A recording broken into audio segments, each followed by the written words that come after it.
What's good, everyone? This is DJ's Raw and Cut Truth. Give you that raw content that you deservedly need. Joined by Coach Joe, the OG of new media. How you doing today, Coach? I am doing awesome, DJ. I'm still high off of Melo and Zoe winning the day, baby. Woo! How we doing, fam? Yeah, Coach. We saw two competitive games and teams duking it out. But LaMelo Ball is fucking clutch.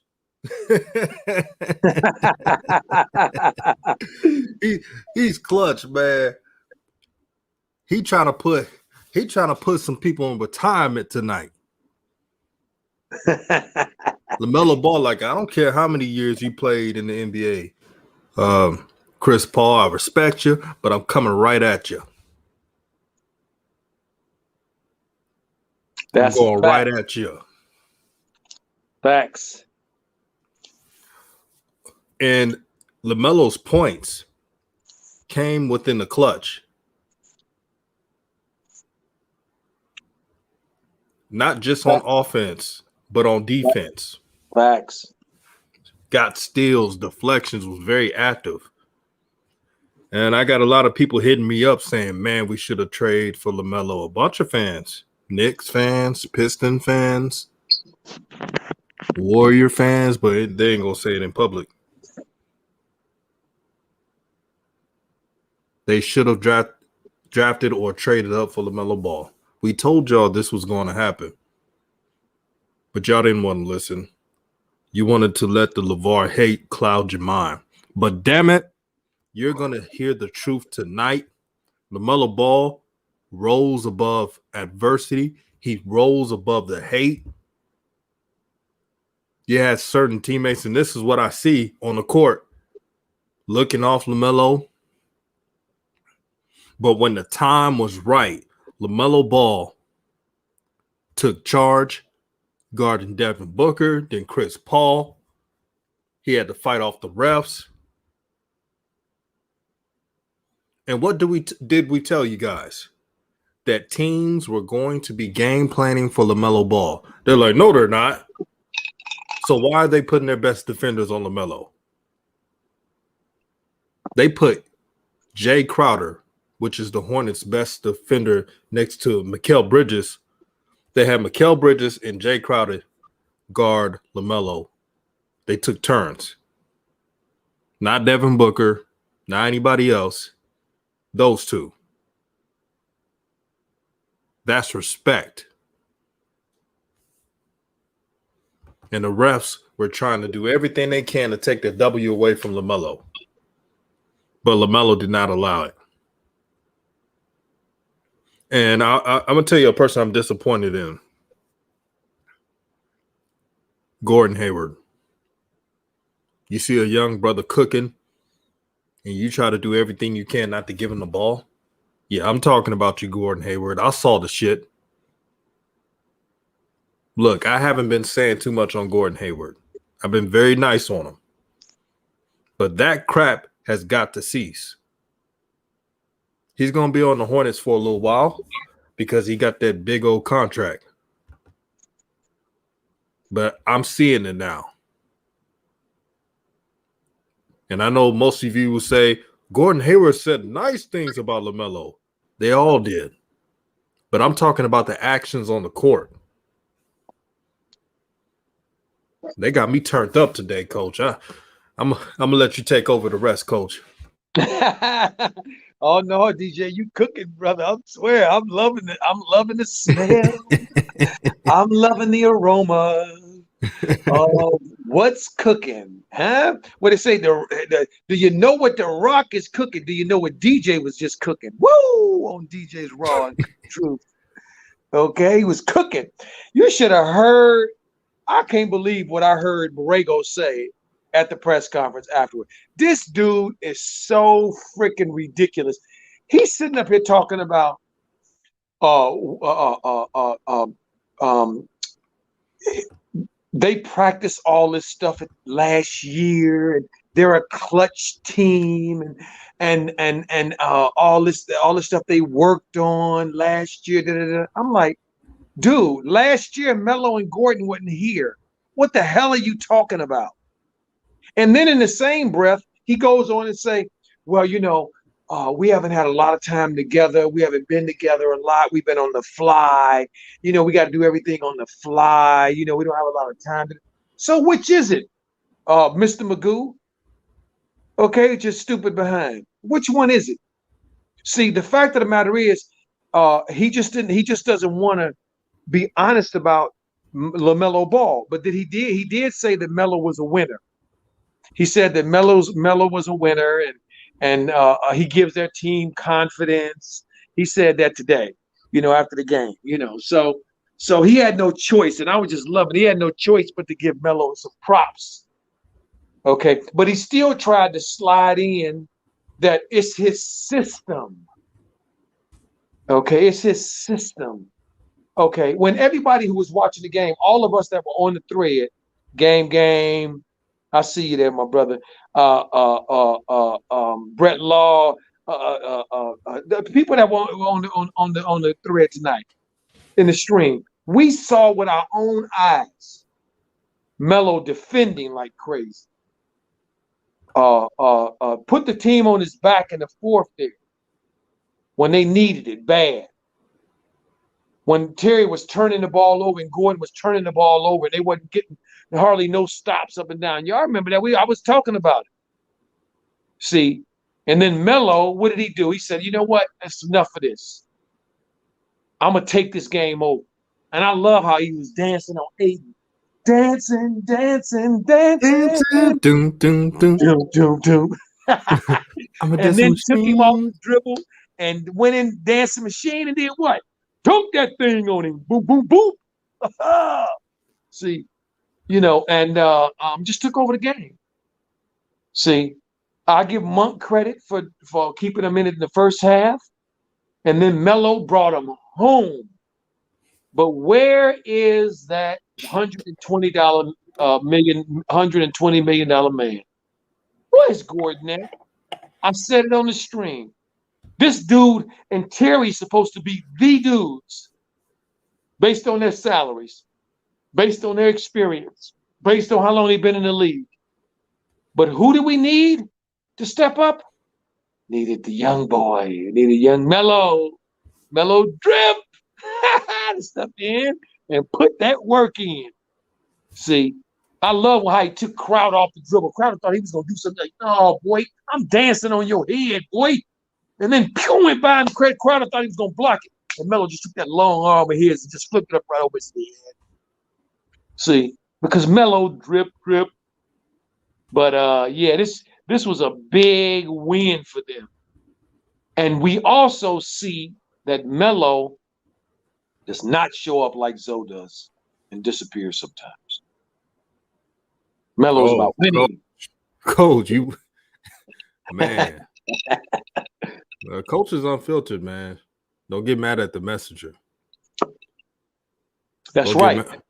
That's right, DJ. And let me just say this real quick, DJ. Those that are in the stream, remember, me and DJ are here for you guys. Okay, we here building family. Right? So when you guys wake up in the morning, you know in your head, wait a minute, new media, it's for me. See, and we can disagree and have disagreements. That's fine. Like last night, me and Hoop Jargon, we disagreed, but we didn't come to nothing other than just mutual respect and love for each other. See, that's what we got to do here. When you come in the house, take your shoes off, relax, and know that you got people here that got your back. The DJ's raw, uncut truth is for you. Is here to help you, give you a voice. See, and so we can't let disagreements turn into anything that's not cool. Okay, fam? Because all of y'all are special to us. Thank you for being in the house right now. Go ahead, DJ. Thank you, man. Thank you for what you said, brother. Coach, before I go on, I want to thank you for not only mentoring me about the game within the game, but being there to make sure that negative energy doesn't come around new media. I truly thank you, my brother, and I appreciate you. Well, you so welcome, my brother. You are owed this. You are a special person, DJ. And I want you to download that and feel that and swell up and just yes, I'm a special brother. See, Right on. yes, I want you to feel that. See, and special brothers, special people, unfortunately, have haters. That's what we've been talking about with LeVar Ball. How special is LeVar Ball to produce 2 top 5 lottery picks, putting in work? But they haters, they just can't stop. They just can't go away. Why?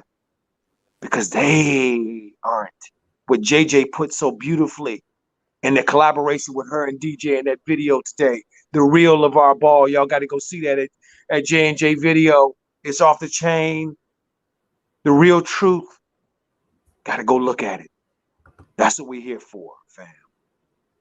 Hit it, DJ. Do it, brother. Right on, man. This is a Pro Truth channel, and what y'all hear from us is nothing but the truth. We ain't gonna switch up on y'all. And I know LeVar Ball this whole time is so proud. Brett Law says that one dislike is from old media, probably. Yeah, it's most likely a lame who doesn't What's know. that? He was talking about that one dislike is from old media. Oh, yeah. Yeah. You know, they got to fight for their last breath. You know, they on their last breath. Yeah. Oh boy. But I'm gonna tell you what I saw. I like the grit, the never say die attitude. They fight so hard. Jerome Cole says Cody is injured. Will we see Kerry? If Cody is injured, they better call Vernon Carey. Facts. Because one thing he can do is catch the ball. He can hit the mid range. He can set a screen. And don't tell me about his defense. There's a lot of people. If besides Biz is the only big man that's playing defense in that paint or trying to play defense. Facts.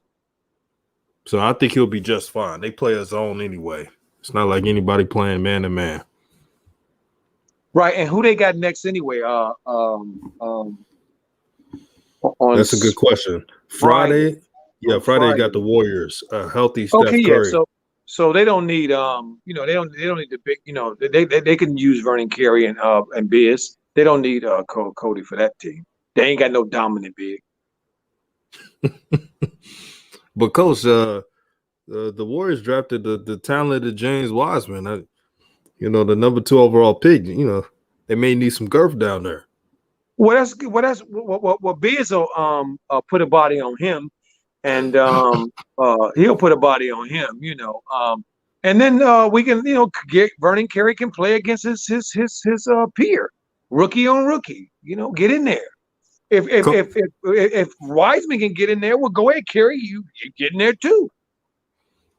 Coach, wouldn't it be something if Vernon Carey is called up for this game and he outplays James Wiseman?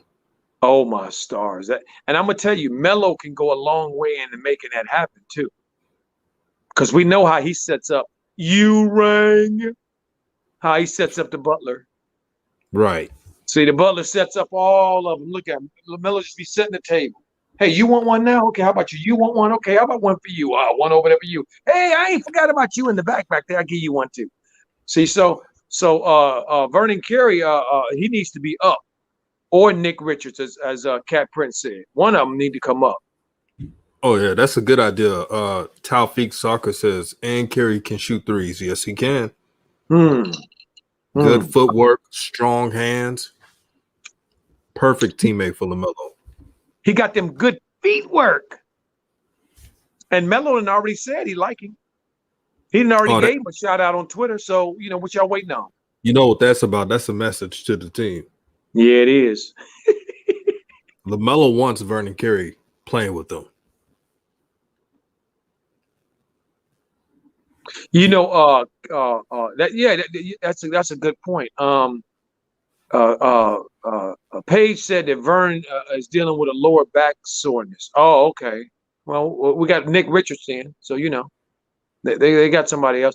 And Cat Prince said, I think Borrego wants Melo to be a facilitator in the first half, and then allow him to be more aggressive in the second half. I can't give Borrego credit for that yet. No. Nah. See, I always tell you guys, I always share with you guys some of my insights, right? And about how the game within a game and behind the desktop, these knuckleheads are always trying to pull some game on us. Uh, uh, um, uh, Doncic put him on blast the other day after he hit that game winner. It was so funny. TNT had him on, and Shaq asked him a question. Hey, Doncic, when did you first start feeling confident enough to shoot to shoot threes and to want to take the last shot? When did you first want to start doing it? Was it here in the NBA, or was it in the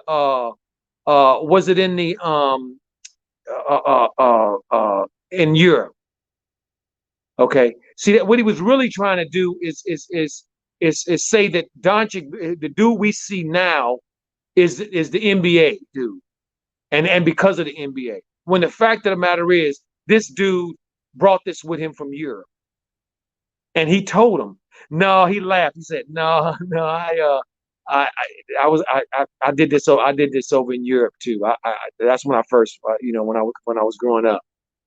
See, and that's what's going on with Borrego, like him at the press conference, not talking out of both sides of his mouth. On one hand, saying the reason they did well is because of what he set up and what the team set up last year. What he set up last year.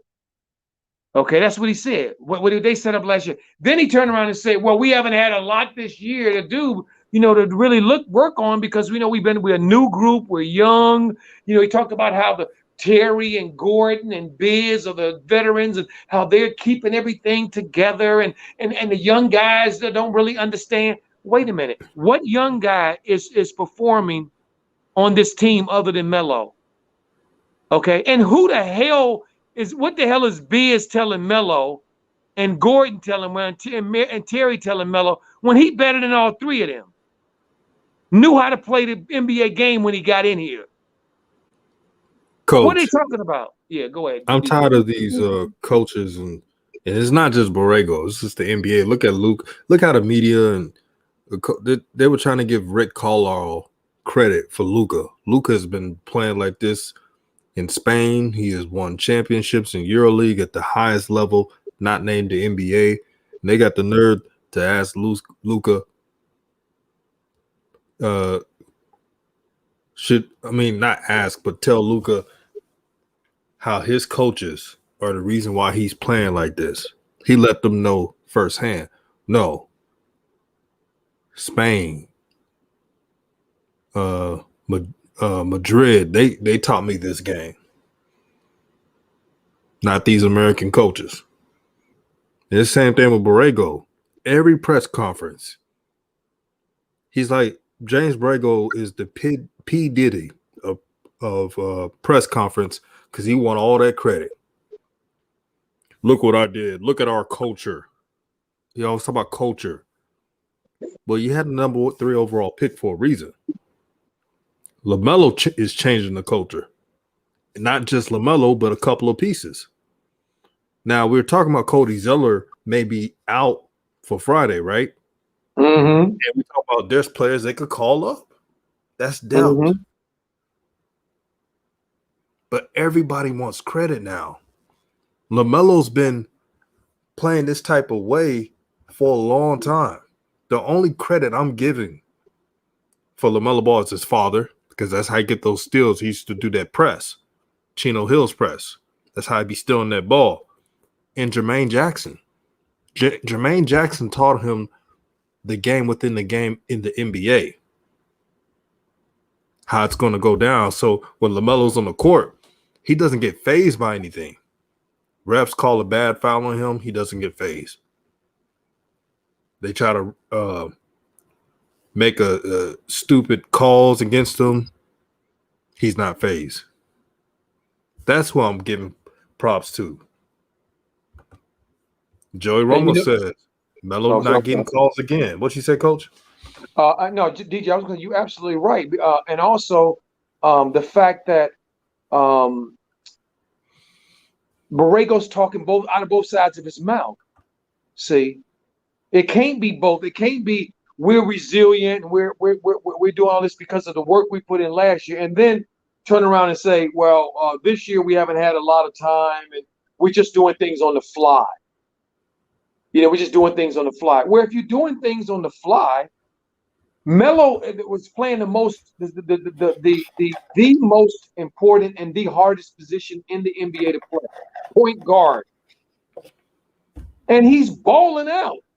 You should have heard what Monty Williams said about him. He talked about him before the game in the press conference. Said he got swag, and he said, like the young kids say, he got that swag. But talking about his ability to shoot and his ability to see how he's going to be a superstar in this league. See, and then after the game, talked about how impressed he was with Melo. Okay, when three of them dudes, Chris Paul, Devin Booker, and Mikal Bridges were trying to rough Melo up. Chris Paul was being physical with him all game.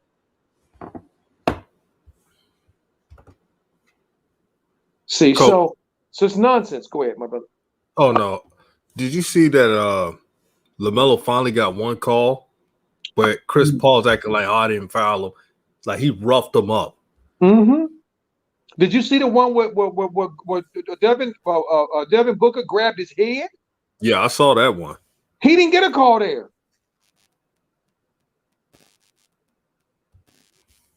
Boy, grabbed his head on the replay and tried to pull his head, like he was trying to pull his head off.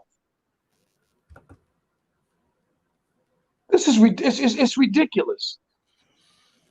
You know what I'm disappointed about? I'm not trying to beat a dead horse with Borrego. I'm just saying that, come on, you're a coach and you're supposed to speak up for your players.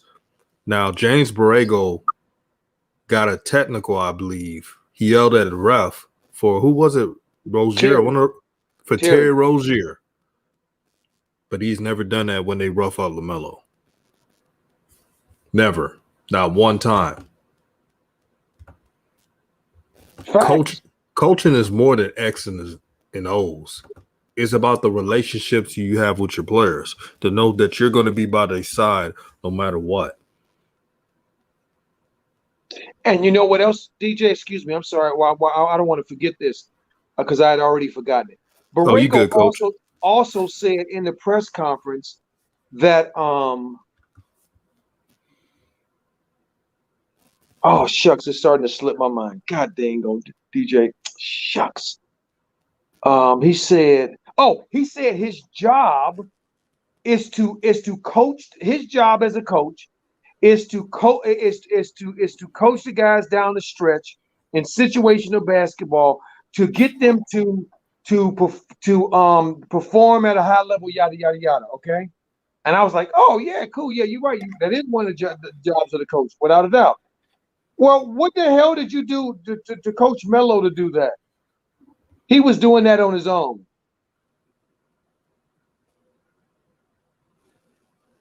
What is he talking about?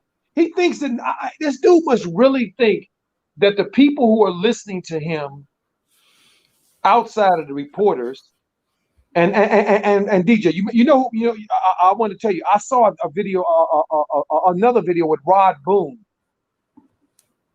Okay, the dude who asks a lot of interviews. And now I know why he always saying negative things or setting up negative questions to Borrego about Melo.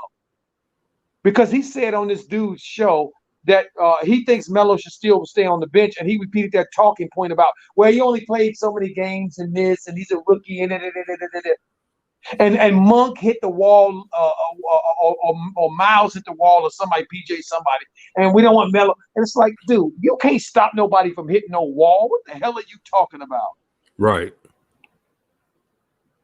See, but again, he's one of them haters. See, Rob Boone's a brother too.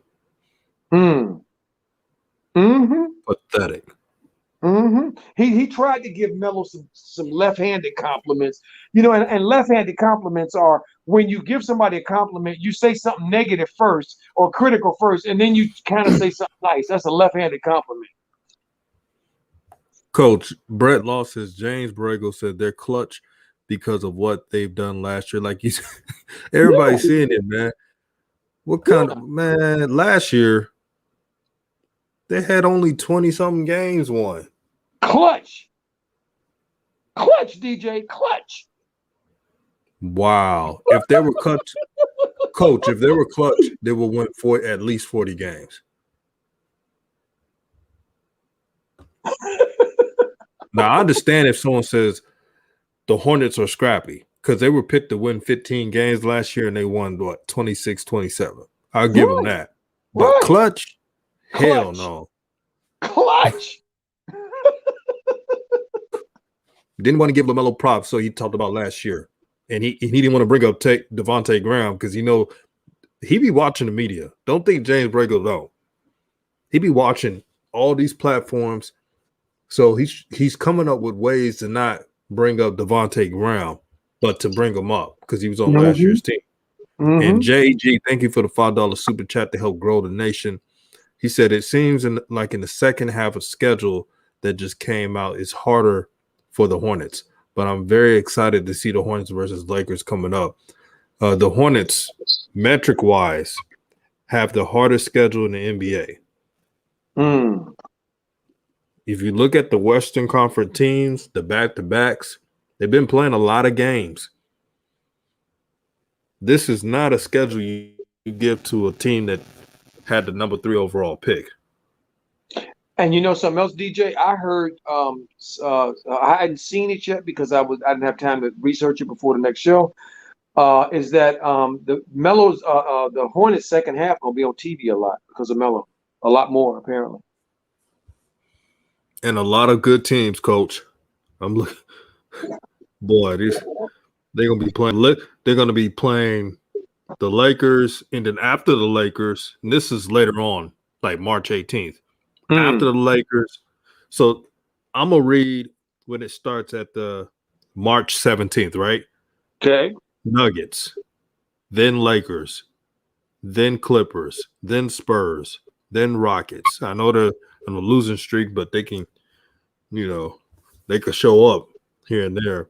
Then Heat, who are desperate, Suns, and the only easy ones with the Wizards, but they got Westbrook and Britt Beal, so you can't really count that out.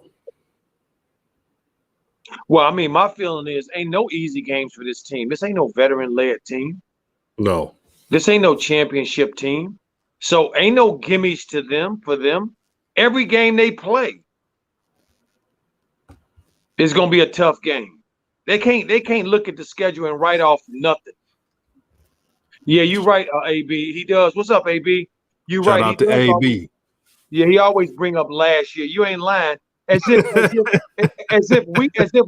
we wasn't there. Now, if y'all was clutching all that and you did this and you did that, it's like what Drake said. You're talking all that junk. I went to your hood. I'm looking for the dudes who was doing all this and doing all that. Where you doing all this and all that? Okay. What tonight did he do to make Melo be what we saw tonight?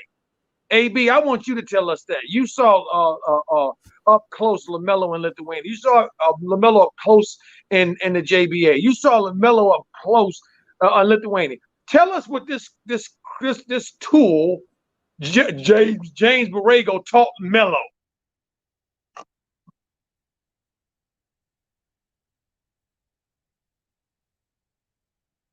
Nothing.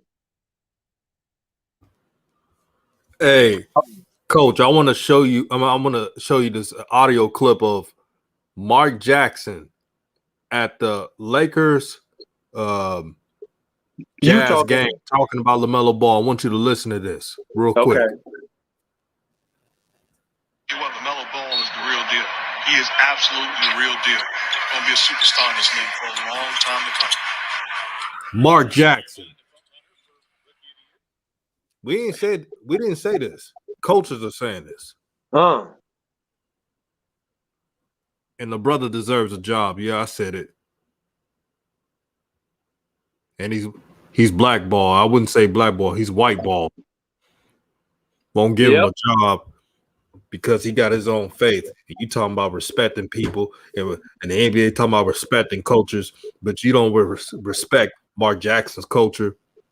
Trying to get him fired. These shines ain't fooling me. I'm turning it up tonight. There you go. Here's a coach who was never a yes man, who cared about the players, who told Steph Curry, I'm not going to be like your last coach and not allow you to shoot your threes. You could be the best. Damn it, he said you and Klay Thompson are the best 3-point shooters in the NBA and probably all time. He was saying this before it was popular. That's right. And then you saw Steph Curry shooting them threes. And you saw Steph Curry having exuded confidence because people discounted Steph Curry. They belittled him. They said, oh, he had too many ankle injuries. He could never – he's fringing on being a bust. I remember people saying this. And then the 2013-14 year, he exploded. And Steph Curry became the player we all know today. That's because of Mark Jackson.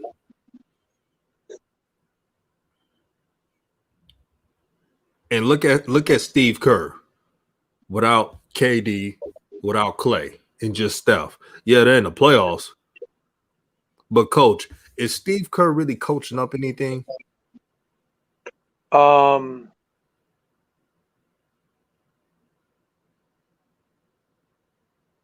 No. And I'm gonna tell you why I say no. This Draymond Green, who is the heart and soul of this team, this is the same Draymond Green I saw at Michigan State. Just a grown man. This Steph Curry is the same Steph Curry who Dale Curry's son, who taught him how to shoot and taught him about the NBA game as him growing up. Knew about the NBA game, grew up around the NBA game, watching the NBA game up close. Steve Kerr teach him that? No. Klay Thompson, daddy, NBA champion. #1 player picked in the draft when he came out. Taught his son about basketball growing up.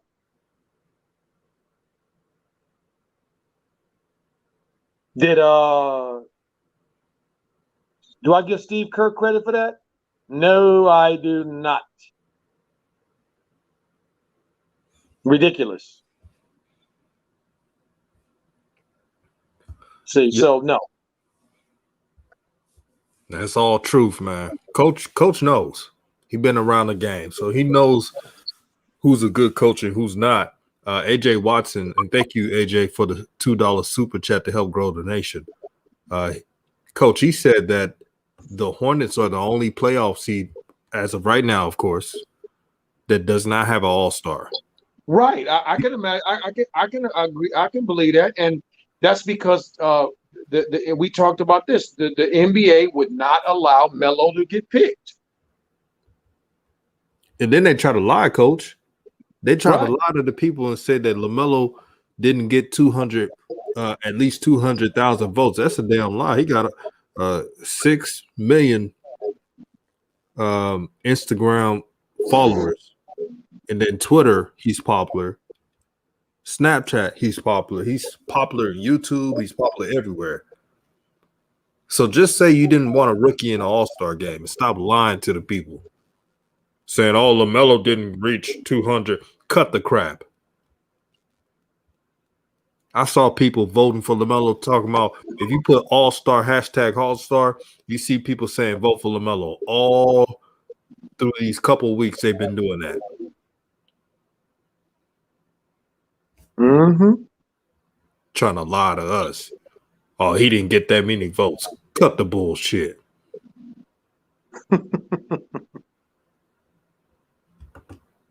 Right, Brett Law. They big capping, man. Like, I'll gain more respect. I still think they full of shit. But I would gain better respect if they were just honest how we don't feel like putting rookies in the game. Okay, you're being honest.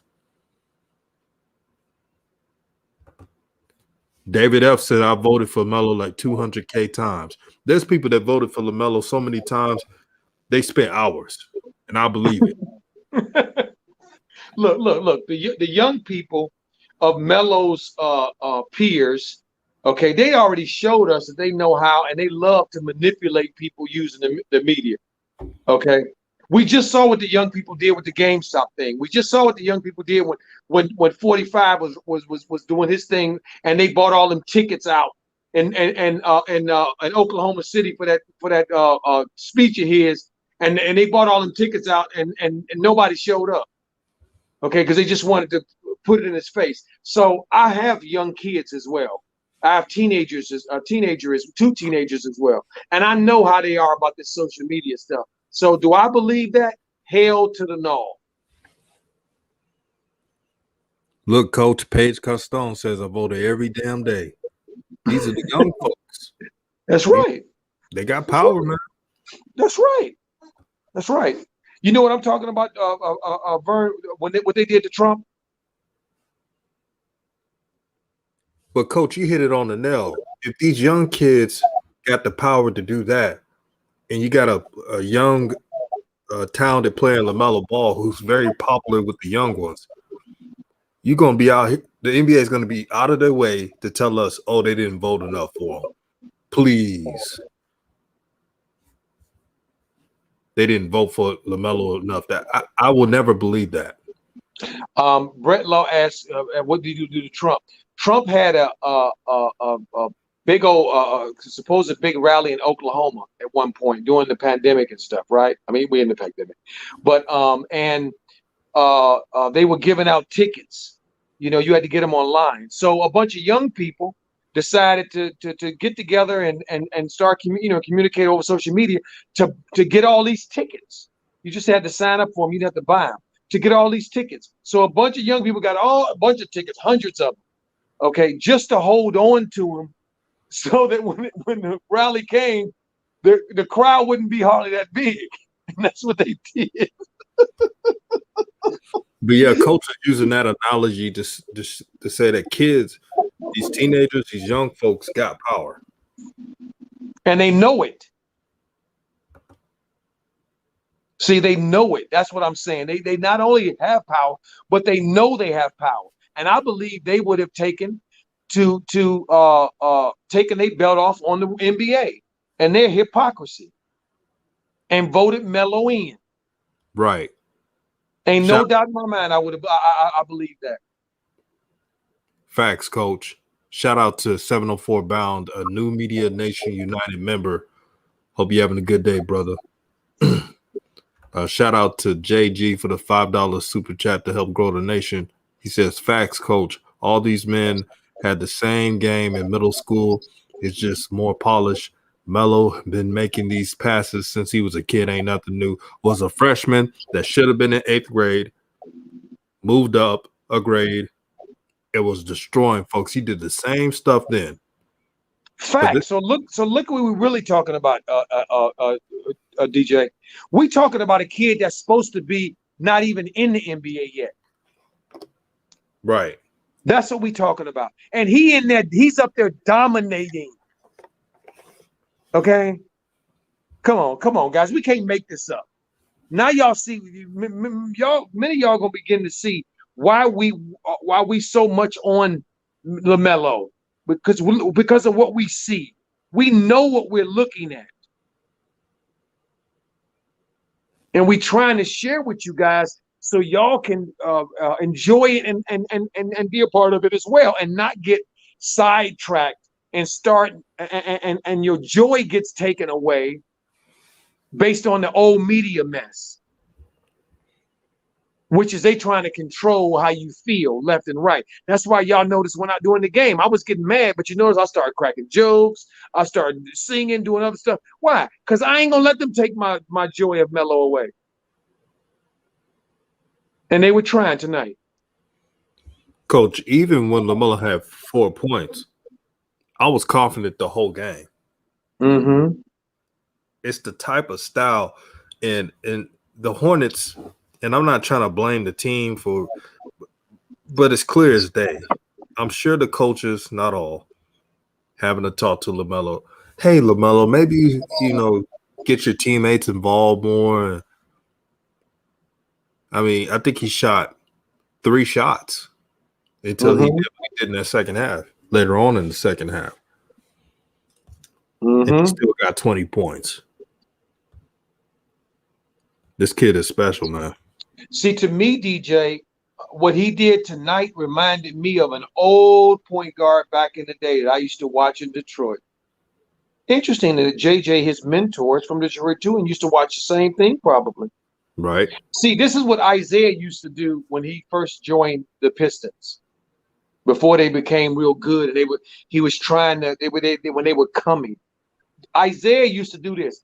They used to call him Zeke. Okay. And for the first 3 quarters, basically, he was getting his teammates involved, getting them off. John Long, Earl Curitan. I remember all these bums. And then when the 4th quarter came, the announcer would say, "It's Zeke time." And people would start sitting a little up in their seats because Isaiah then would go to work. He would go to work and become the scoring point guard in the 4th quarter. And that's what Melo did tonight. That's what I saw when I was watching. I was like, wait a minute. And it crossed my mind, but I wasn't sure. But I thought about it after the telecast. I was just thinking about it. Who would tell him that? Of course, JJ would tell him that.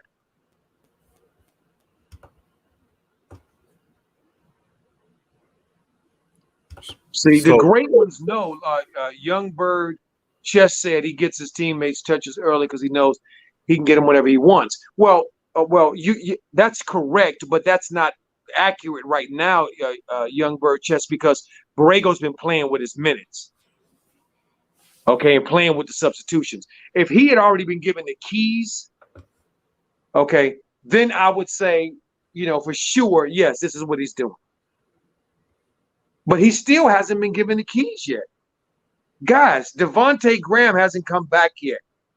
When Devontae Graham comes back, watch. He going to take the ball out of Melo's hands. Coach is preparing y'all. Y'all better listen. Coach is preparing y'all what's about to happen. I see it happening too. Did you see what he was doing today, DJ, at the game? You're talking about Devontae, right? Yeah. Yeah, Devontae, and this is not the kid, maybe because he's programmed by James Borrego. But I was like, man, he acted like he was the leader of the team. Right. James Borrego has empowered him to that degree, and he's holding on to him. I ain't mad at him for doing it. I understand. Right.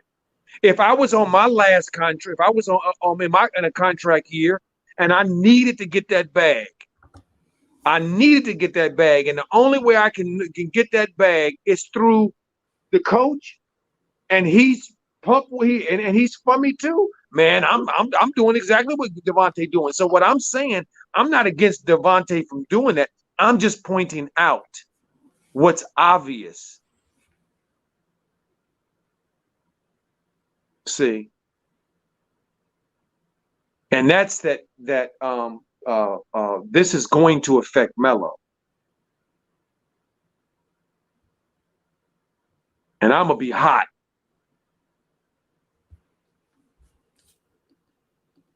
Yeah, I'm trying to mentally prepare what's going to happen. You got a coach talking about last year. He's doing this on purpose. Facts. They win a game that they wasn't supposed to win. You got a coach talking about last year's team, a team that underperformed and didn't win games like this. Oh, we were clutch last year. That's what we learned it from. Who? Right. Who was Well, you want to say year? Devontae Graham? He wanted to say Devontae Graham, but he know the media's hipped onto him for doing that. See, because I'm with the brother that said young bird chess. He's absolutely right. Melo would be playing that way. You know, the coach of Monty Williams said something in his press conference about Melo that was very interesting. He said Melo already knows how to play the NBA game. He said he already knows how to play pick and roll. He already knows how to keep the defender on his back. So, so the big man before he commits to freeze the big man. Look, if y'all, I'm gonna tell y'all, Melo is doing so much stuff, and I don't talk about a lot of it here because I don't want this to turn into a coaching clinic and always talking about that aspect of it because I don't think that's the deal. But let me just tell y'all, explain something to y'all. What the stuff that Melo is doing fundamentally, I'm gonna give you an example. If you watch Melo when he goes to the basket, a lot of times he jumps off 2 feet. Okay? And the reason he jumps off 2 feet is because that's what you're taught. That's what they were trying to teach Zion. See, last year the trainers were trying to teach Zion how to jump and how to land because he wasn't doing it right and he was putting too much stress on his body. So if you watch Melo, Melo's depending on what the defense is doing. If he sees he's going through traffic and he gonna take some bumps, he jumps off both feet. So he has his base right to take the contact. If he sees that he's got a clear path, he'll jump off 1 foot. See, that's next level, guys. And one more thing, when he dribbles the ball and he's going into the paint and he's looking for people, okay? When he's dribbling the ball, Melo will dribble the ball up. Now notice sometimes it's high. And the reason why sometimes it's high is because he will, at the last second, turn his wrist over from a dribble, turn his wrist over and flick the ball right off the dribble without even gathering. He did that. He did that for Cody Zello when they were playing Utah and the first time. See, so Melo is doing a lot of next game stuff, family, and the players know it. The former players know it. The coaches know it. But the media won't talk about it because it doesn't fit their narrative.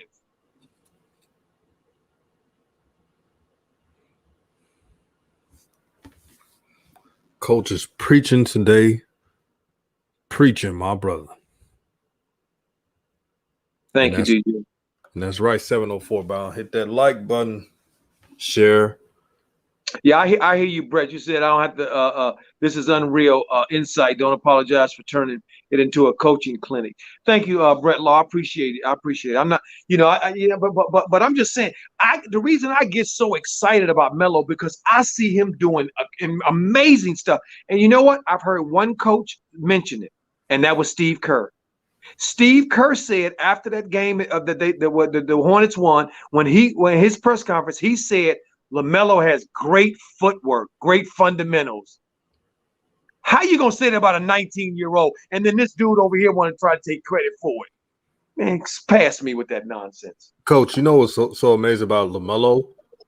What if I tell you that his brother Lonzo is more explosive and more athleticism than LaMelo? You would believe it, right? He is. Yeah. LaMelo's doing this without like super athletic explosion. Facts. Without the vertical.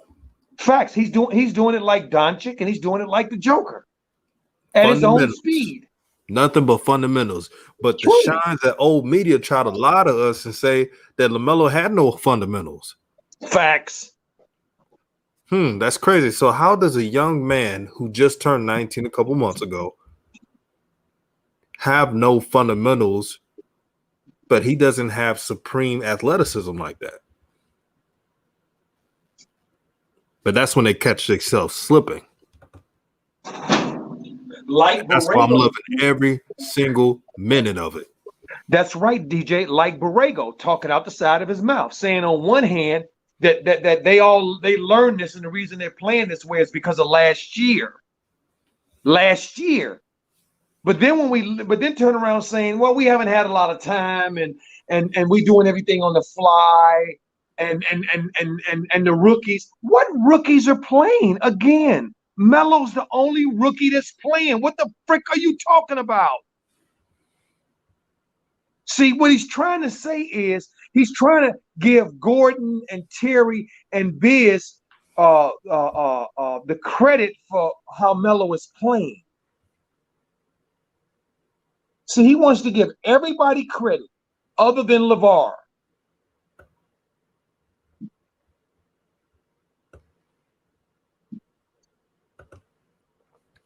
Sad, man. Absolutely sad. And shout out to JG, man. I need to give you a wrench, man. You out here supporting new media to the fullest, man. Appreciate you for the $5 super chat to help grow the nation. He said LaMelo has the strongest finish with the left I've seen with an average player. Very impressive every time.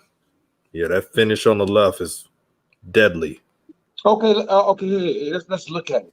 Okay, how many finishes on the left in the league do you name off the top of your head? Do people who can finish with either hand like that in traffic? Not many. Okay, LeBron does it.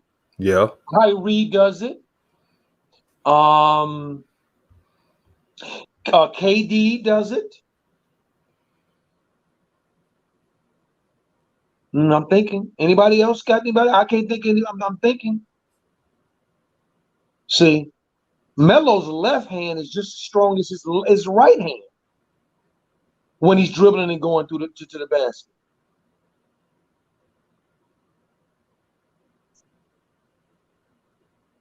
See, so Steph.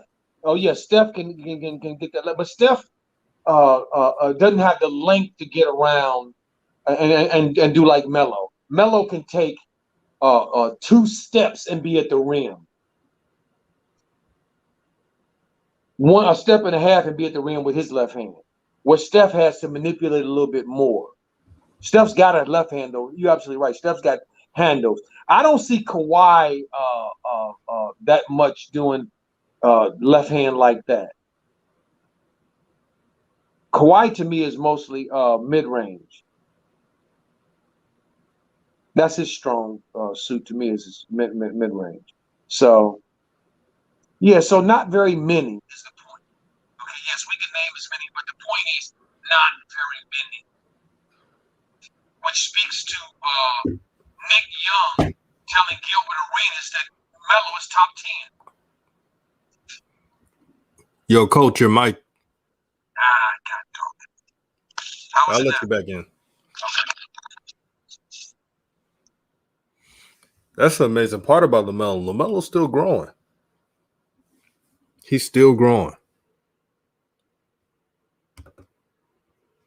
All right, you back in, coach. Okay, how's that? Good. Great. Okay, good. So, I forgot what I was saying, so go ahead, DJ. Yeah, I just gave JG, I just gave you a wrench for your contribution to help new media grow. Thank you for always supporting the channel, my brother, and it's well deserved. LaMelo's very ambidextrous on his finishes, and that's credit to his pops and Jermaine Jackson. See, LaMelo was always the little one. He had to figure out moves to score because he was like 5'9" at the time. Barely that. As a freshman. He had to find ways to score over trees. So when he's playing at the height he's at now, it's like he's 5'9", but he's 6'7". His handles. Mm-hmm. Oh, ridiculous. Oh, my God. You got people saying, man, does he have top 5 handles in the NBA? They're asking that question. His handles to me are behind, right behind Kyrie's. Yeah. And the fact is, because he's 6'7", Kyrie's 6'2". Okay. It's hard. It's easier for 6'2" to dribble that way than it is for 6'7" to dribble that way. Gamer says LaMelo will be stronger next season. You couldn't believe it. Yeah. I really actually see DJ myself. I see him. I see he's gotten stronger since the year started, since the beginning. I can tell. Yeah, he's definitely stronger than what he was in overseas. No, I ain't talking about overseas. I'm talking about since the beginning of the year. Oh, yeah. I've noticed since the beginning of the year, and I'm gonna give y'all a little heads up how you can pay attention. Watch his shoulders. Okay, when the NBA players start getting into their man body, when they start putting on the right weight, their shoulders start looking more round. Okay, because that means they've been working a lot on their core and stuff, a lot on their body, and they're growing into it. And if you look at Melo, his shoulders are starting to round. A little bit, not a lot, but a little bit. Where if you look at Zoe, you can see his. And that's that, the weight training and the pyro, what's it called? The resistance bands and stuff and all that stuff that they use. See, and that's the other reason why Melo is still growing, is because Melo is still real young.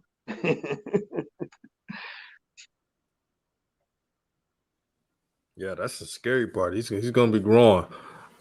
Shay Park says, why does the NBA and ESPN have him listed at 6'6"? 6'6". Oh, just politics. He's taller than Lonzo. So Yeah, he should be. The JJ's people measured him in without shoes, and he was 6'6" and some change. So with shoes, he's 6'7".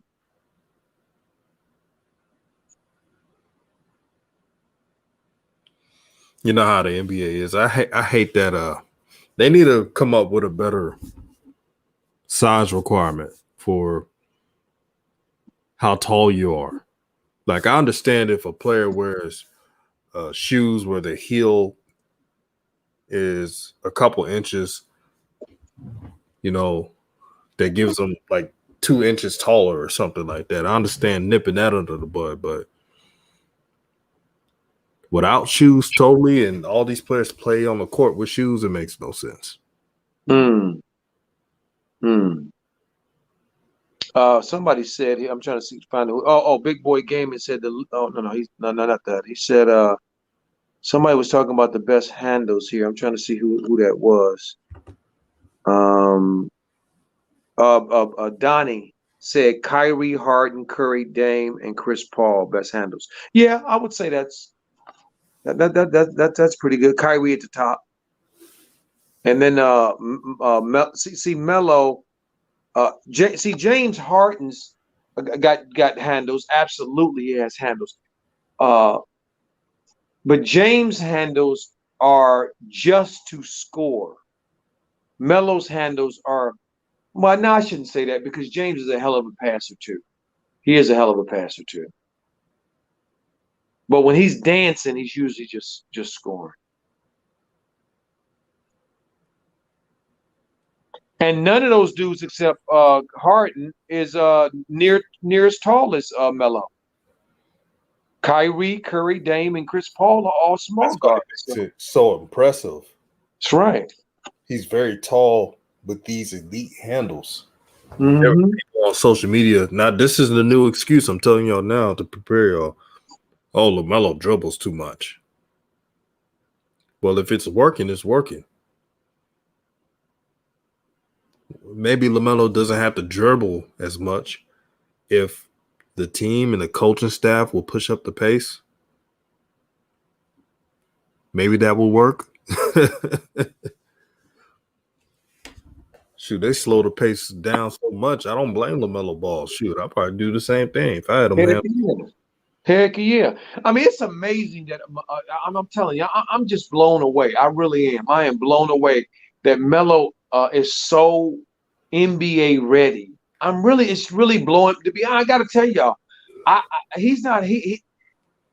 I'm hard pressed to find the problems that he's having. I'm talking about with the game. I'm not talking about with himself. I'm talking about with the game. He's got all the tools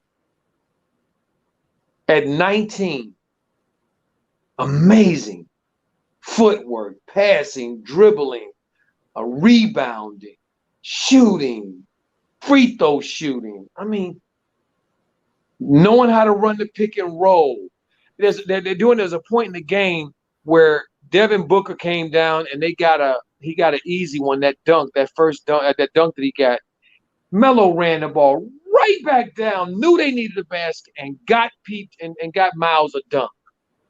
Threw an alley hoop for Miles for alley hoop dunk. That's next level. That is next level.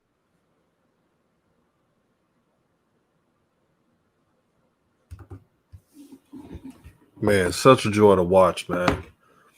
I get hyped listening. Like, I'm at work, coach, right? Mm-hmm. Yeah, I listen to you and J&J video just getting crunk, man.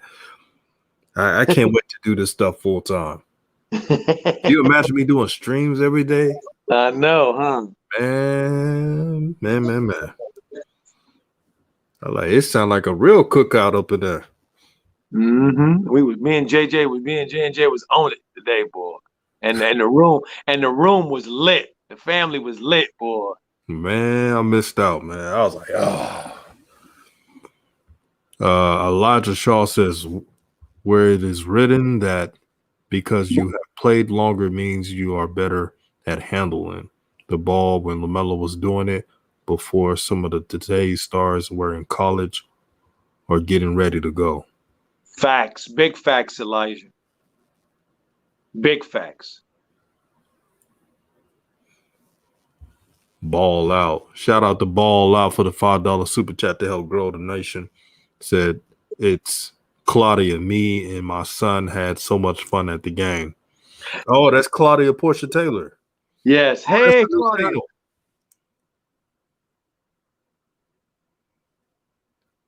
Yo, coach. Yeah. Remember she said she's making a channel. Yeah, I heard we waiting for it. But Claudia, you gotta tell us, what was it like seeing Melo dripping up live and close in person? My sister, you gotta tell us. Y'all make sure to subscribe to Ball Out. I think that's her new channel that she was talking about. Smart name. Gonna get some subs with that.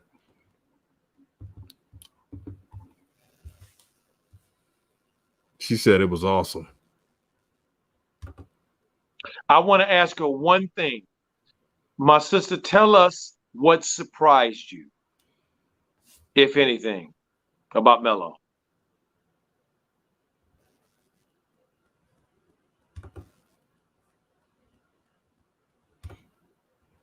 Brad Law says, love this energy.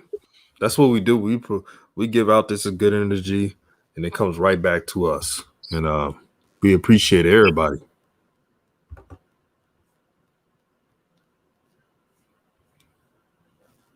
Shout out to, again, JG for the $5 super chat. Said, all facts, DJ. That's where the floaters come from. Yep. He don't shoot mids, but got really deep floaters. It's scary shot to take, but he's good at it. I want to say that is the most difficult shot in sports, in basketball, to make with any consistency. And Melo shoots it like nothing. Facts, coach. And Claudia, she says his composure. His composure. Okay. That's impressive. Mm. She said the Hornets are at my hotel. All right. Oh, autograph. Yeah. They blocked off the entire wing. Oh, they're smart because they know that they're not studying the other players. Not at all. They only did that because of LaMelo. They're like, oh, That's right. we ain't worried about what Cody's Zeller. That's right. That's right. You rang. We ain't worried about Devontae Graham, and we're not worried about Biz. I think Biz is cool. Here's the thing about Biz. Biz is playing his best season of his career Without a doubt. because he finally has a point guard that's figuring out, and LaMelo never gave up on him. That's why their connection has improved. Mm-hmm. He plays hard. Mm-hmm. Yeah, Brett Law, Biz was great in Toronto as well. Toronto did get him paid. But he's playing his best now. I think he even Offensively. Yeah, right. Ball Out says, Miss Claudia says, due to COVID, that there is their bubble. Oh, they got a bubble at the hotel. Right. They have their own front desk, bar, and restaurant. Then they close all that off. Yep. That was smart by the NBA. Oh yeah, the NBA ain't joking. They were serious about keeping this going. They lost too much money. And the fans coming back too. They ain't trying to lose no money. No way. Jake says Melo thinking about the next game right now. That's the type of player he is. Looking at film of this one here, seeing where he can get better, and moving on to the next. Coach Joe, I remember JJ had a live a couple months ago and said that, he's like, a lot of kids be watching film and this. I mean, he said a lot of kids be playing video games, be on their phones. He said LaMelo be watching film. Yep. And he said he hates. He said he be getting on them when they lose, even if they had a good game. Yeah. So he tells them all the mistakes. I'm glad to hear that. See, when you got mentors like a Jermaine Jackson, you're destined for success. Absolutely. But Brett Law said it's 2:37 a.m. and I have to work at 7 a.m. New media is like a drug. Oh man. Brett, you get you some sleep, man. Get you some sleep, man. Don't burn that candle too much. We need you. We need you, brother, for the one that's coming up. We got a Pelican feed tomorrow. The Pelicans play tomorrow.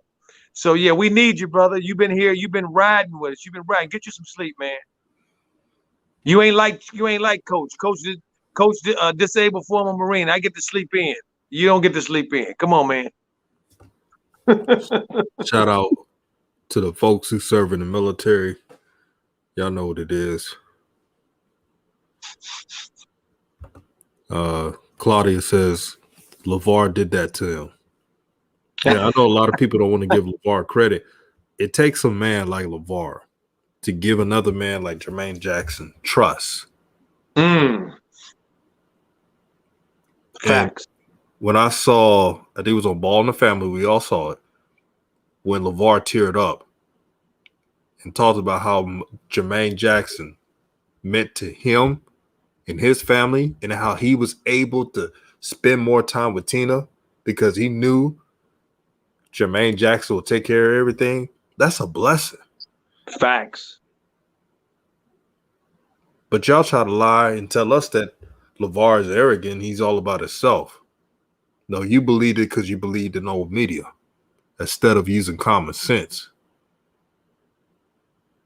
What LeVar did is no different than Archie Manning. You speak up for your kids. I remember that draft, Coach. I said Archie Manning was in his rights to say, hey, my son doesn't need to go to no Chargers. I didn't complain about that because I'm not a hypocrite. That part right there. So when Deshaun Watson asked for a trade, I'm from Houston. So even though the Cowboys are on my team, I want all Houston sports to do well. But I understand what Deshaun's saying. This is his career. He got horrible offensive line, horrible front office, horrible GMs. He's well within his rights to ask for a trade. See, that's what we got to get to. We got to get to that equal energy. Because when we don't do it, we all sound like hypocrites. Coach said it best on one of his videos, and I think he said this. I think he said this, Coach. How can we have peace when the world is filled with hypocrisy? Absolutely. Let me repeat that. That's right. How can we have peace when the world is filled with hypocrisy?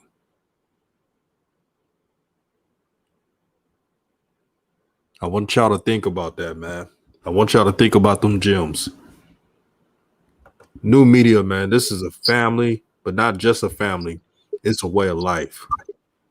We're about truth, knowledge, and growth to power.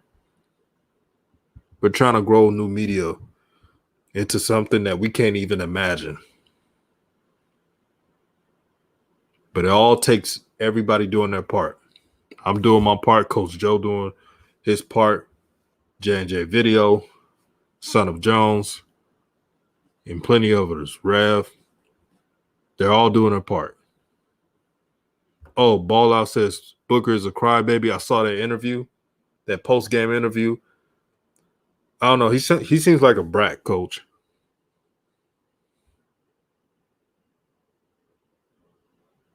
Devin Booker is a brat.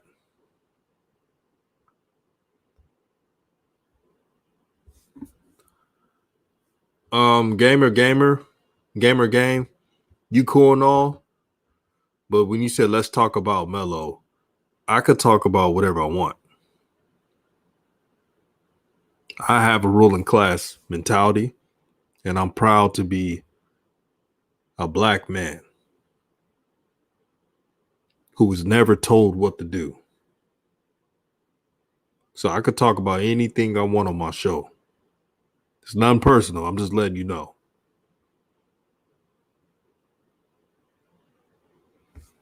Sorry about that, Coach.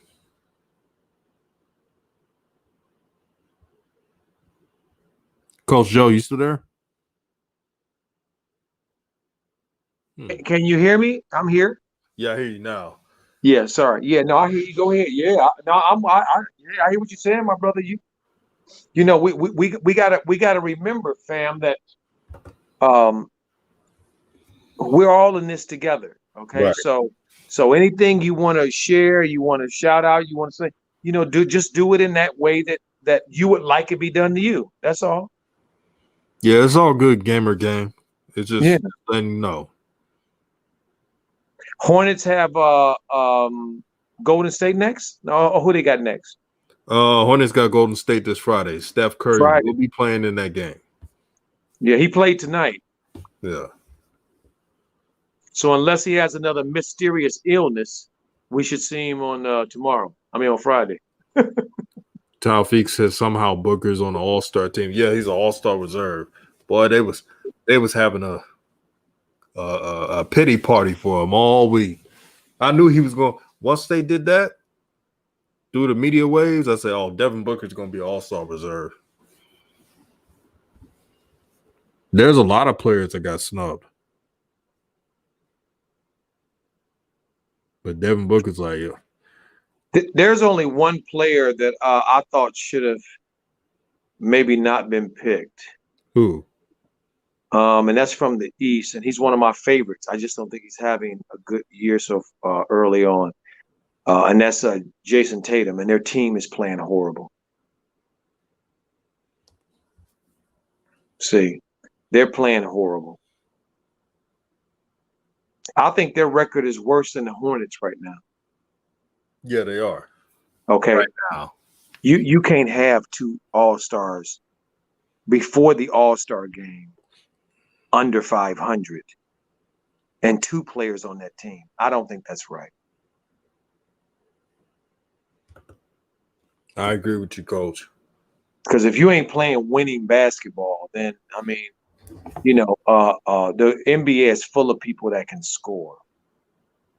If it's just about scoring, then Hayward should have been there, or Terry Rozier should have been there.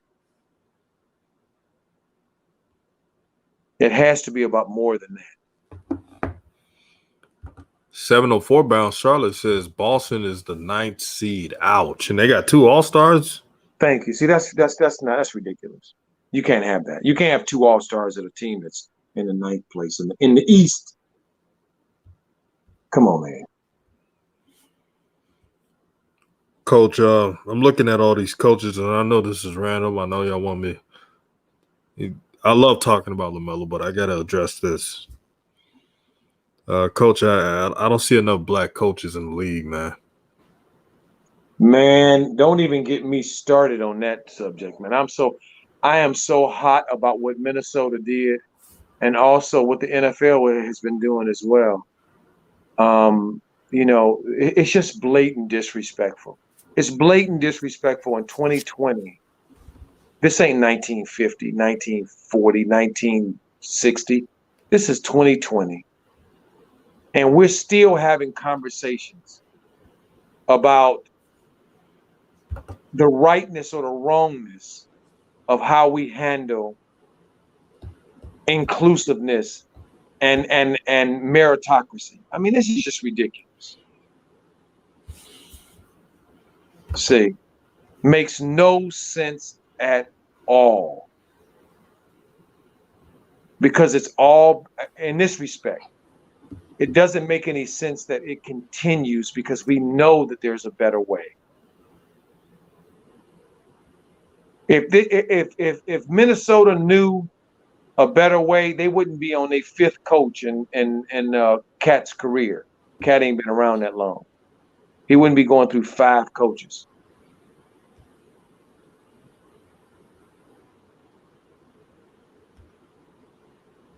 So I'm just beside myself with it. And Dwayne Wade, to me, the other day on the set, he was beside himself too.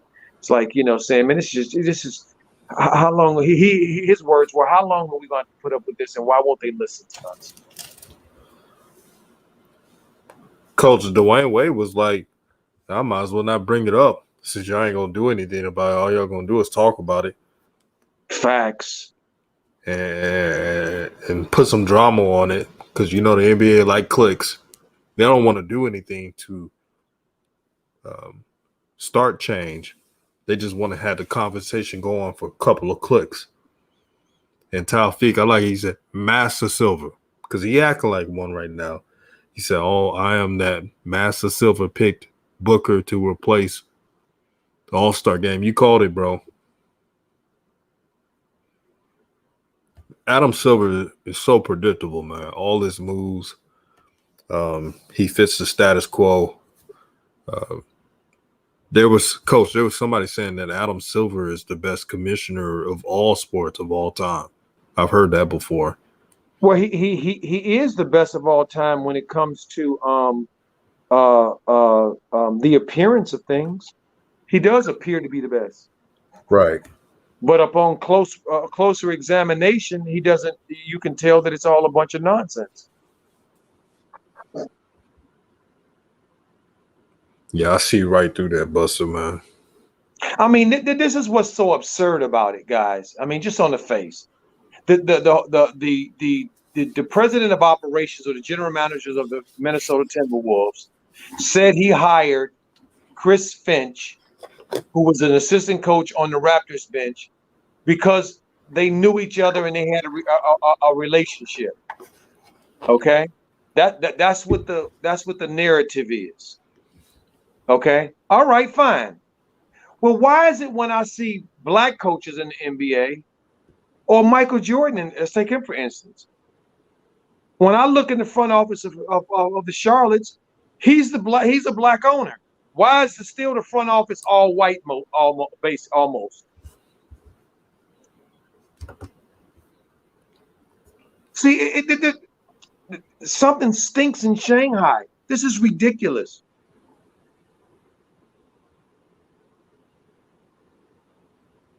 See, even when we do get the opportunity, we don't get to hire how we want. Don't get the reign that they get. It's ridiculous. So I'm always speaking. So when I'm on this channel and I'm talking on DJ's Raw and Cut Truth, and we're talking about sports, and we're talking about basketball, and we're talking about football and these kinds of things, I'm talking about it with a heavy heart, guys. I'm not just talking about it free and clear. I'm not, because I'm not happy at all with the hypocrisy that exists and the real life, the real lives that are affected by this hypocrisy.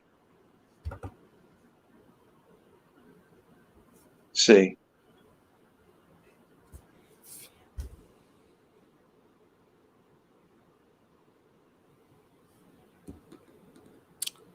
A game within a game, Coach. Mm-hmm. I'm gonna keep saying it because it's the truth. I mean, did you hear? I mentioned it to DJ. Did you happen to see what Big Cat said about it? No, I didn't see it. What did he say, Coach? They basically put him in a position for him to make sense of this hire. Oh man, I don't like that. Yeah. And he's standing up there tap dancing like it ain't nothing. And Cat has had a tough year, losing his mom and losing all of his family members to COVID and stuff, and being sick himself. See, but it was ridiculous what they did. Cat,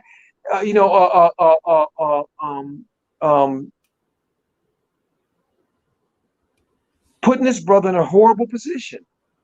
Why ain't the general manager speaking? The dude that hired him. That's the only person should be speaking about this, other than a soundbite from the players.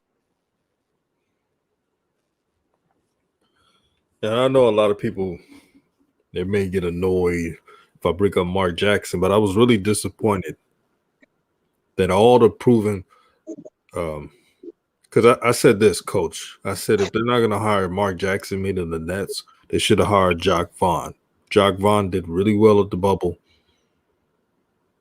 coaching the Nets as an assistant. He had him playing defense. He had him playing with structure. They could have the Nets. He could have had any coaching their team. Facts. But all these qualified brothers, they went with a person they could run over, Steve Nash. Because again, what's the narrative? What are we talking about here? We're talking about a system, and they're trying to keep everything in place, Right? Not trying to change anything. Okay, all of that in the summertime, Black Lives Matter, put the things on the back of your jersey, sitting out games, all that. And we still are no closer to a meritocracy and things being fair than we were before.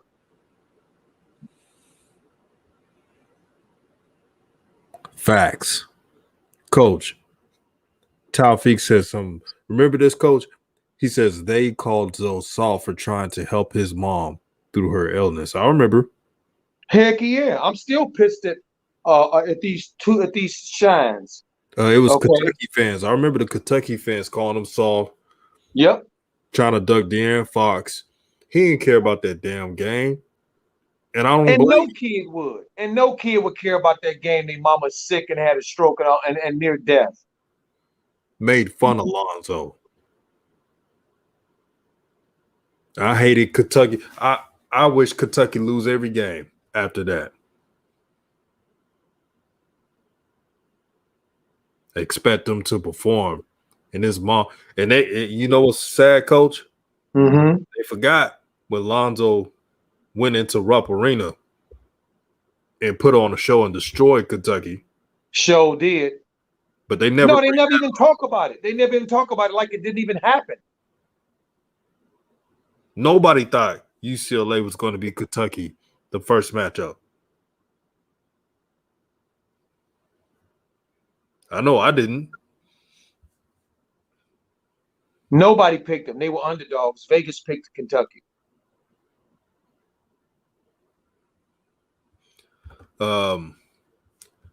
Before I go to this question, because we're addressing something big. Big J says, let's talk.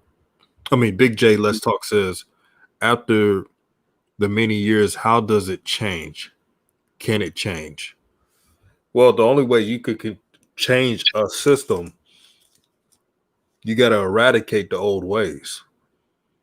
And you got to speak things that are uncomfortable truths and not worry about losing the endorsement or anything.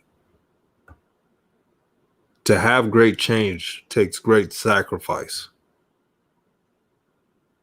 So these players got to stop worrying about, like, coach, I'm not an idiot. I know these players have saved up, and I'm not trying to count their pockets. That's not my business. But they see LeBron, right?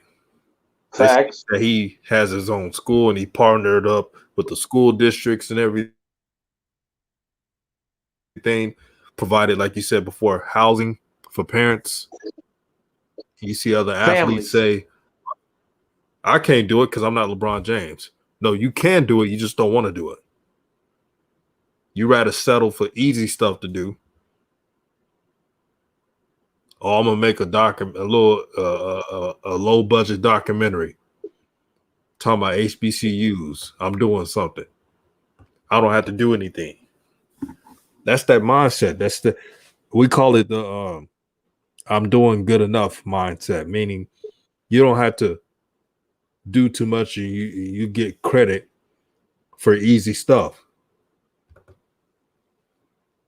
I'm calling it all out tonight. On fire, Rev. On fire, DJ. Get it, DJ. Woo! Jake says Kentucky should be ashamed. Yeah, I'm not surprised. It's Kentucky. If you haven't been to Kentucky, y'all wouldn't know, man. When they did that to Lonzo, they proved me right what I thought. Big J says, why don't black people buy teams, make the playing ground level? I don't get it. He's saying, in other words, why don't black people buy their own team so they can make the playing field level? Yeah, leveling the playing field. Oh, I get what you're saying. Yeah, it's all a mindset. You got to have a king mindset to do that. You got to take chances. You can never grow things if you don't take chances. And I don't see enough athletes doing that. They're good with the status quo and worrying about losing this or that. When I do stocks, when I go on Robinhood and many other sites, I'm not worrying about if I take a chance on this one stock, I'm going to lose it all. I'm not thinking that. I'm taking that full chance to see what happens. Facts. Same rules apply with this. So you say you can't own this team. Okay, get you a partner and get multiple partners and get multiple rich brothers and sisters to buy up stuff. But the problem, though, DJ, therein lies what I spoke about earlier with using Michael Jordan as an example. When you look at that war room and the people that are in charge in Charlotte, most of them are white still, with Michael Jordan being an owner and picking everybody. See, what people don't understand is you can have all the money in the world, but if nobody wants to sell you anything, if nobody wants to sell black people a team, Puffy tried to buy one. Ice Cube was going in to try to buy one. If nobody will sell it to you, then you can't buy one. And if the league and the owners don't vote and allow you to expand, like for instance, right now, Seattle, many people want a basketball team back in Seattle. So that's a possibility. If the NBA doesn't pick black investors or a black group of investors to buy that team or to put a new team there in Seattle, then it won't happen. These are closed leagues to us. The only way you get in is if they allow you in. And the ones that they allow in are not who we're talking about.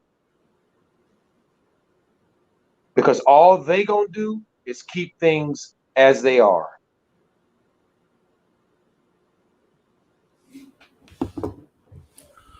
So what Coach pretty much saying, if you're not a good old boy who is a brother,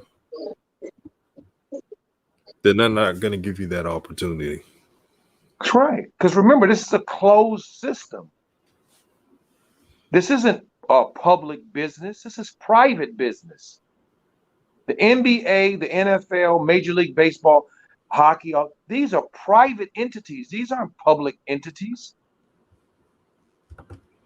And the government has given them has allowed them to do antitrust laws. Well, they don't have to have any competition. See, the government keeps competition from football and basketball professionals.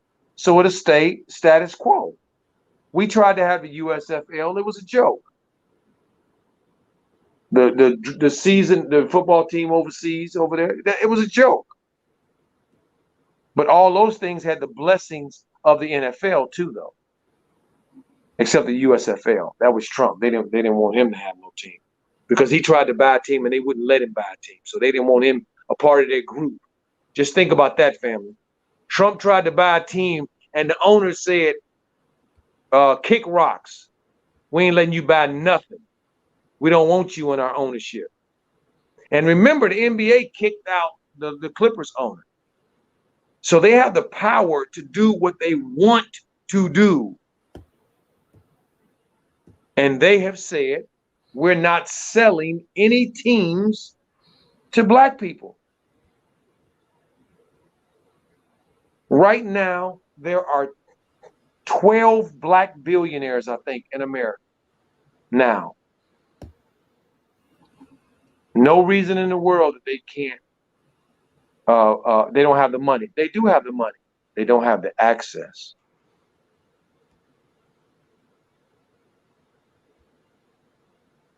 See.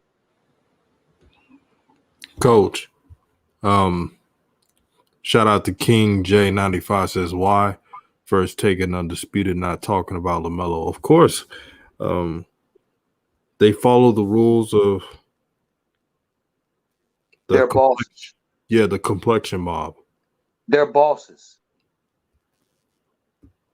To get the protection from the complexion, they have to abide by their bosses. That's right. So they're not going to be talking about Lonzo finding this groove, winning games, winning streak. They're not going to talk about LaMelo out-dueling the Suns and their players. And let me go up a bit because someone said something good about Devin Booker.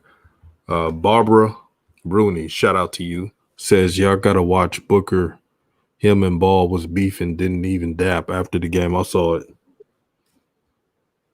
That's what happens when you get your butt whooped. See, they didn't think LaMelo Ball was going to come out there and wreak havoc. They said, oh, he a rookie. He ain't going to do nothing. But even when his coaches are not giving him the touches he need, in the second half, LaMelo told the coaching staff, not really tell him, but told him on his play. I don't care how many less touches you give me, lack of opportunities, I'm going to will my team to get a win. This is why LaMelo is a dog. He's a real one. and a 1 of 1. I mean, a family. Listen to this. Tonight, De'Aaron Fox and Halliburton, the rookie, both had 20-something points. Okay, had good games. They lost, but they had a good. Both of them, the backcourt played well. I watched the highlights on NBA TV and ESPN. They didn't show almost none of they. They showed one Aaron Fox highlight and one Halliburton, but didn't even mention his name. See, the media has already, the NBA has already let the media know, the mainstream media, that Melo Ball will be Rookie of the Yo, coach, Year. Yes. I'm gonna let you know about something. I just read something, BSO. He said that how Ashley Castro is trying to let the other IG models know that she's with LaMelo Ball, even though LaMelo Ball hasn't claimed her on the. So he's pretty much saying that he's following LeVar's advice. Smart. Don't claim these women. Protect your seed. Mm-hmm. So this girl said she's with LaMelo Ball. LaMelo Ball ain't claiming nobody. Being very smart. See, when you got real men raising these kids, you're gonna see smart decisions. LaMelo's rookie interview. They ask him what are you gonna do with his money? He said, I don't know, get some land. Land. That's that king mindset. From his daddy. Right. But you, Sean, I don't want to listen to that because you love mama. And I love my mama too, but shoot, my mom don't want me to be a simp and start crying and then being sensitive. But my mom always tell me, go to your father. She did that for a reason. Mm-hmm. Mine too. She didn't want me to be a mama's boy. Mm-hmm. She wanted me to be a man. Mm-hmm. And shout out, Claudia said if she was smart, she would keep her mouth shut. All she had to do is play her role. Don't say anything the rest of the time. That's how these ballers will keep you. Coach, you know, you've been around the ballers. If the girls were smart, they won't say anything at all. Play your part. The smart ones, DJ, you don't hear from them. There's crickets. The dumb ones, like an empty wagon, make a lot of noise. Look what Claudia said. When Vanessa was dating Kobe, she kept quiet. Didn't hear a peep from her. It's a right on in career. Facts. Facts. Boy, these clout chasing chicks, man. They don't know the game at all. Like Wealth Engineer said, stay in your lane. That's all you got to do. But she couldn't. And, you know, and this situation, just so people know, this situation with Melo is different than Lonzo's. We can't compare it with Lonzo. Lonzo went to school with the girl he's with. Yeah. He went to school with her. He grew up with her. And just so y'all have an understanding, that is very same with Steph Curry with his wife Aisha. That's very, very important for a lot of people. Zoe is that kind of a kid. I can tell. It matters to him that he's known her since before he got famous and in the NBA. It's hard, guys. We second guess and we criticize these guys. These are young men. It's hard when you got dream-like stuff coming in your face all the time.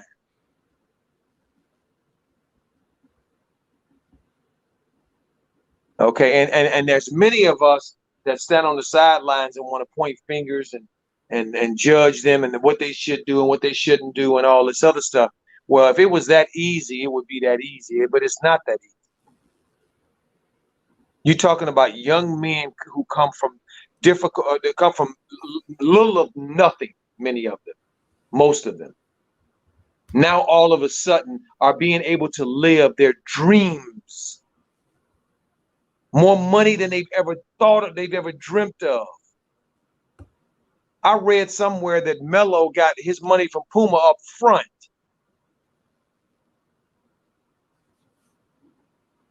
Think about that. Up front. 100 mil. Or somewhere around there up front. So it's easy, to talk about it when you're not in that position. But I've seen it. I've been around a lot of celebrities, athletes, and so forth, and I've seen the links that the young ladies go through, the links they will go to accomplish their goal, which is to get next to these players and get in their pockets.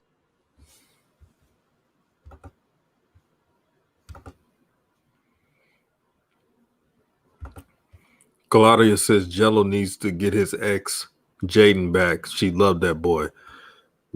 If I was Jello, I'll definitely get back with the sister. I don't know their relationship. I don't know behind closed doors. But she seemed like someone, from what I've seen, Coach, she seemed like someone that was truly genuine. As for those who know, she plays basketball at Baylor. They have a great program down there. Shout out to Kim Mulkey. But selection is your protection.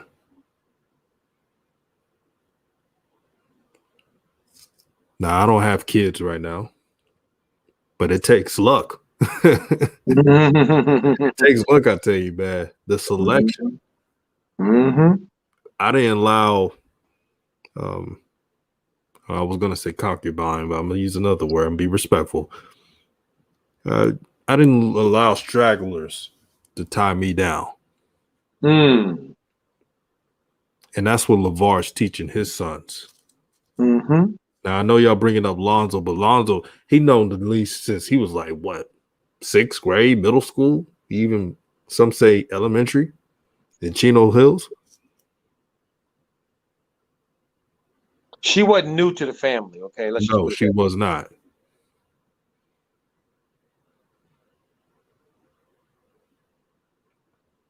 And I'm not trying to give y'all the best relationship advice, but one thing I learned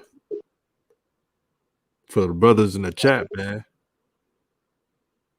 got to make sure she has a great family. Because anytime you have a relationship with someone or marrying someone, they have to be a part of your culture. Mm. And if they don't fit your culture, it will not be a good match. Facts. Take it from somebody who has experience and knows. Facts. Right. Culture means everything. So if you with a girl, she out here dissing her father, or she doesn't have a father, she dissing men, dissing her family members, belligerent, that's not a good match. Because if she's doing that, she will do that to you. Mm. Vice versa, women. If the guy is a mama's boy and acting bitchy and not being a leader, if he's doing that, then he will do that to you. Y'all got a mortgage to pay for, and he's asking you, how are we going to pay this? When he should be the one being the leader and saying, no, we're going to find a way to pay it. I got this. And handle it behind closed doors. Boy, I'm preaching tonight, Coach. I better. Yeah, DJ, I hear you, brother. You on fire. Go ahead. Shut. Man, selection is your protection. That's heavy right there, boy. Woo, that's a mouthful. Brothers, just because she looked like J-Lo and got all the goods,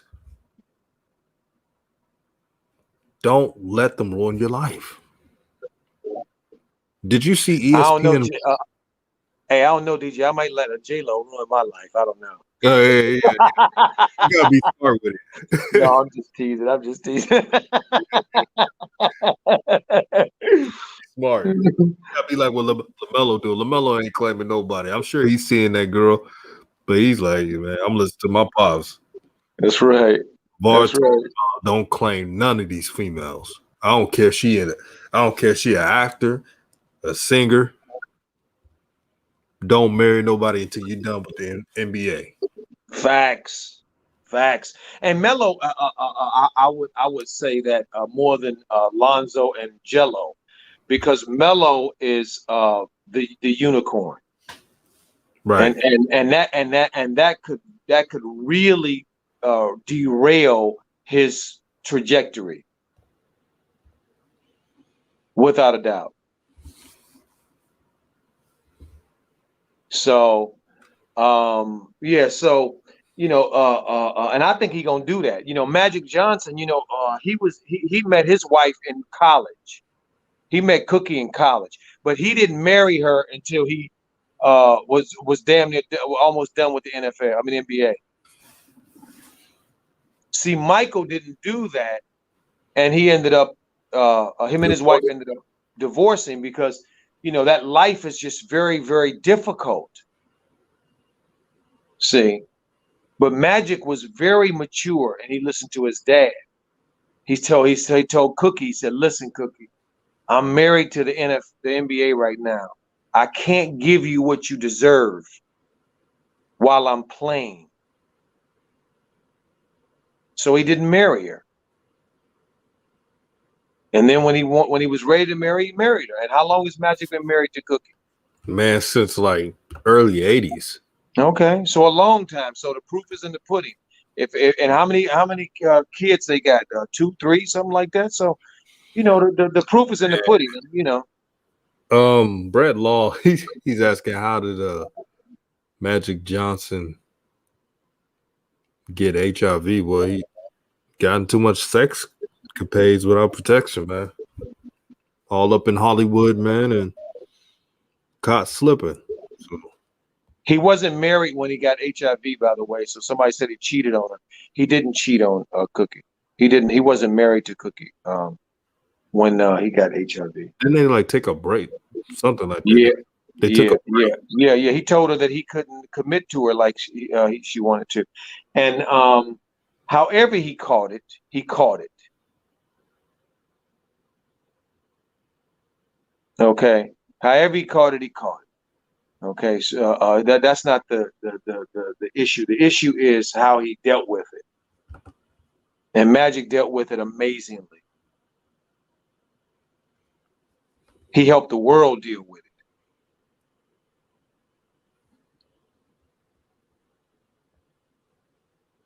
And that's the most high, even given something so bad like HIV. Right. He guided Magic Johnson to lead others. Yep. But It's just, I'm gonna tell y'all something. One of my friends, I got a friend of mine that works at the CDC, and he told me this about 6 months ago. He said to me, he said, Joe, I would rather have today HIV than diabetes.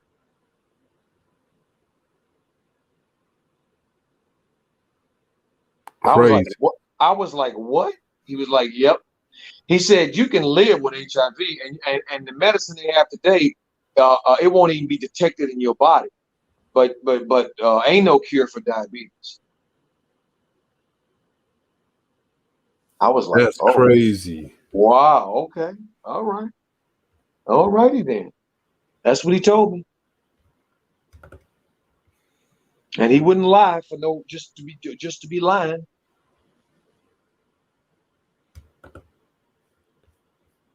Ball Out says, I think Dr. Sebi cured Magic. Yeah, that's an interesting idea, Claudia. I'm not so sure that Magic would allow Dr. Saban to cure him.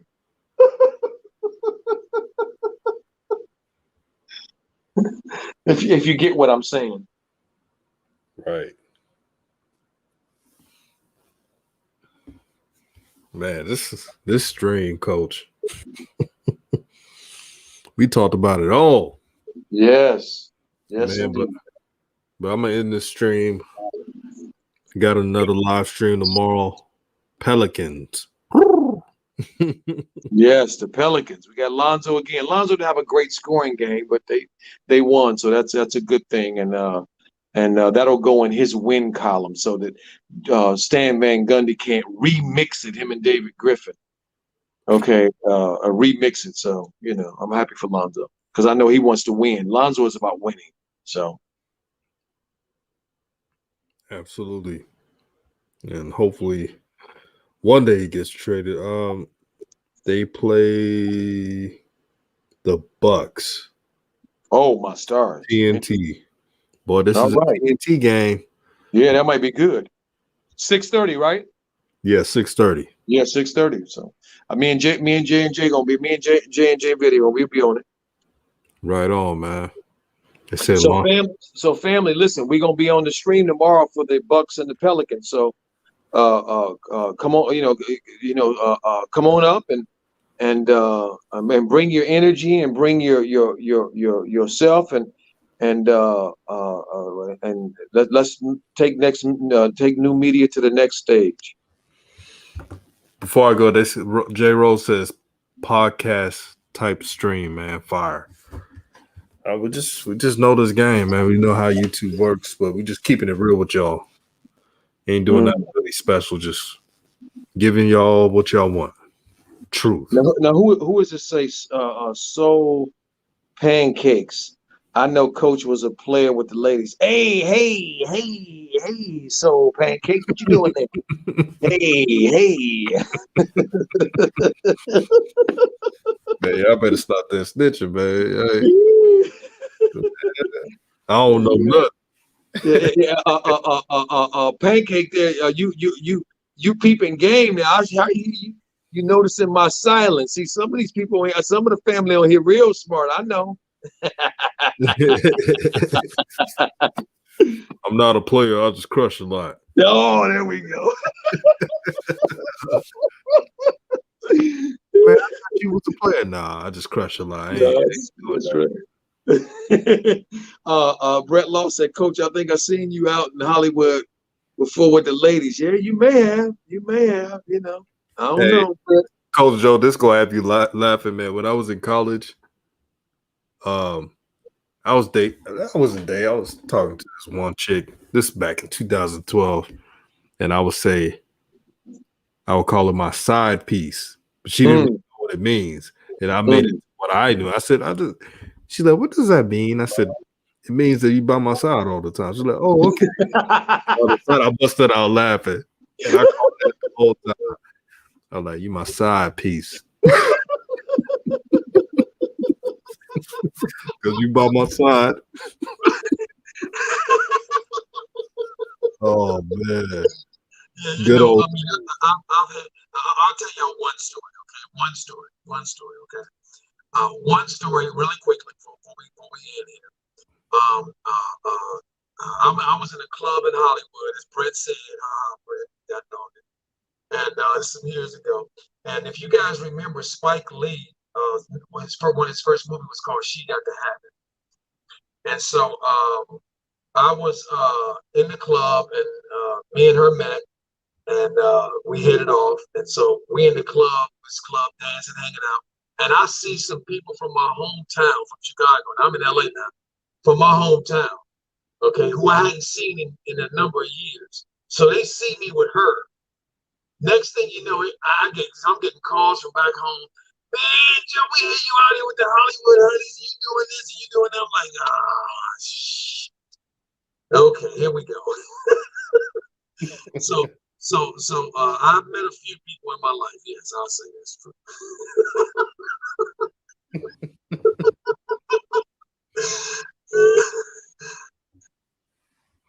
Oh, man. Good show as always. Tune into the live stream tomorrow. Coach and J&J video will be on it. 6:30 Pacific time, 9:30 Eastern. Y'all know what it is. New media. For the Pelicans in Milwaukee. We'll see how that goes.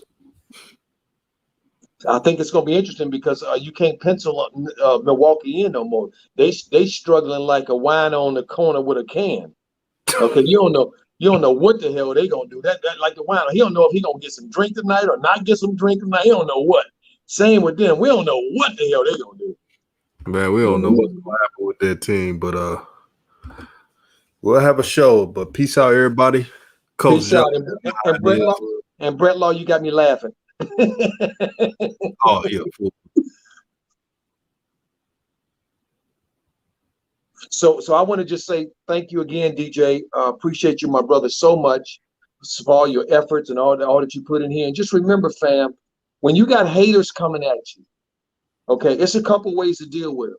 You can hate back at them and come at them strong and have a wrestling contest, or you can rise above, okay, and recognize that where they're coming from is not really about who you are, and just move on. Right. See, we can do that. Yeah, I'm gonna take that advice. Because haters, when they come in your life, they're there to remind you and give you fuel to know that don't get into the illusion that everybody's gonna like you. There's some people that are not, and that's okay. But there's going to be a lot that do, and that is perfect. So that's what I wanted to share tonight. Thank you, DJ, so much. DJ's Raw and Cut Truth, new media. This is the spot. Shout out to Kadada. He said 8:30 a.m. in the UK. Shout out to the UK. Y'all some of my biggest supporters, man. All love, man. Shout out Kadada.